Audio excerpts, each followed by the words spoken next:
So, Jeep Data 20. This is for my CJ5. I already have one in there, but I was like, I'm going to go ahead and build it. That way I can just pull the Jeep in, swap it, and get back on the road.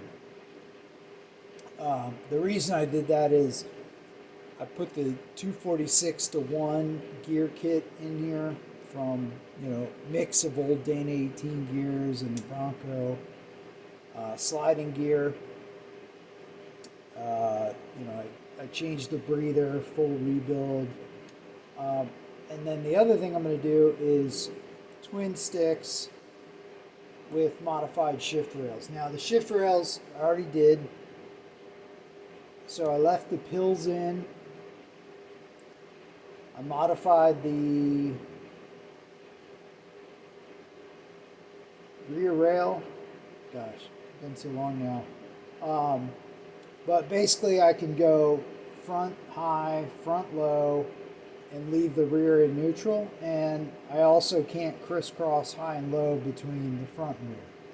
So all done there. The sloppy shifter, that's really my main issue on my existing transfer case. Now, I went to the trouble of actually figuring out a rebuild kit for the single stick, and that works pretty well. But I'm going to do twin sticks anyways because of the other work. So I went with JB, seems to be the main name. Stainless, I like that. All the hardware, all the parts are here. The rubber boot, super soft. That's the other thing I always worry about, this being stiff and contributing to your sticks popping out. So that's good. Obviously, if it's in the car, getting the old shifter out is a little more difficult. Some guys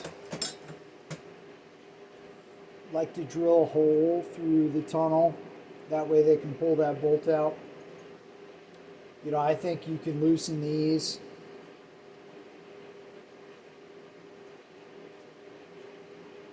Turn your shifter and then get the bolt out, but either way. So once you have your shifter out,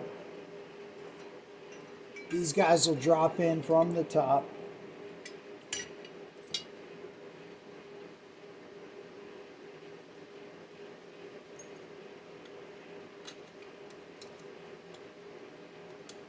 Use your stock bolt.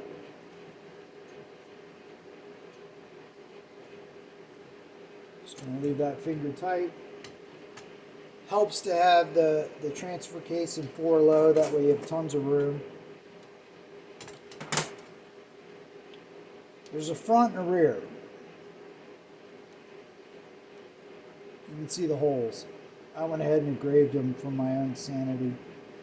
I did have to do 3 things. First issue was these were welded under here. The issue I ran into is it was a blob of weld. It caused this to sit off of the shifter, which then on the rail made it cockeyed and it wouldn't slide on, and I couldn't get the bolt in. So I ground that out, just made it flat. Still a little bit of weld in there, but I went ahead and used stainless rod and TIG welded that. Same one on here, just cause. But it was mainly this front rod that was the issue. It was too close. So grind, weld, just for protection. The other issue I had was these 2 guys ride along each other like this.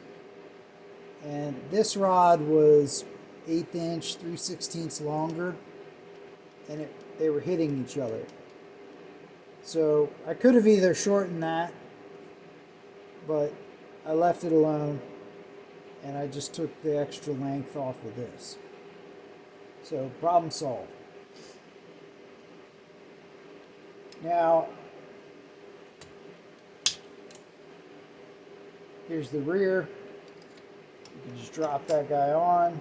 Here's the front, drop it on. Your bolts should slide in easy. Those are provided. Then you just put your nuts on, tighten that up. Basically done. The one thing which he mentions is, and there's some questions, clocked versus non-clocked. It's not about your transfer case, it's about the shifter.